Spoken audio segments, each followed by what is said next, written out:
कभी सुना है किसी ऐसी विरासत के फुसफुसाते किस्से जो मरने से इनकार करती है? यह है तिमिर हवेली का रहस्य। 1998 में जवान वकील राजवीर सिंह को एक भयानक विरासत मिली। उनके दिवंगत दादाजी की हवेली सुनसान गांव तिमिरपुर में। गांव वालों का मानना था कि हवेली पर श्राप है। रात में खौफनाक चीखें गूंजती थीं और जो भी अंदर गया कभी वापस नहीं लौटा।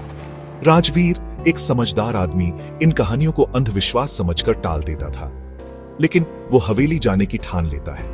वहां पहुंचते ही ठंडी हवा और टूटी दीवारें एक डरावना मंजर पेश करती हैं। टूटा हुआ कुंडा, धूल से भरे कमरे और दीवारों पर खून जैसे दाग, बिल्कुल खौफनाक। उस रात सीढ़ियों पर भारी कदमों की आवाज गूंजी।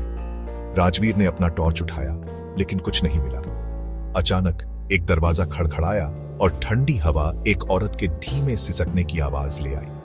अगले दिन गांव के बुजुर्ग पंडित श्रीधर ने एक काला राज बताया। राजवीर के दादाजी ने एक जवान जोड़े को हवेली की दीवारों में जिंदा चुनवा दिया था।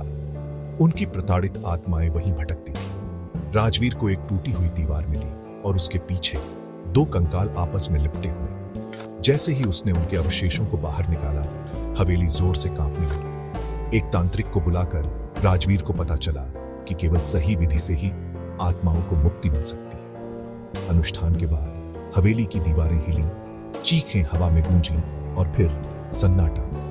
राजवीर ने हवेली को एक आश्रम में बदल दिया, लेकिन गांव वाले फुसफुसाते हैं कि असली शांति कभी नहीं मिली। कुछ लोग आज भी एक सफेद साड़ी वाली औरत को छत पर घूमते देखते हैं। तिमिर हवेली का रहस्य, द लीगेसीज नॉक, जारी है।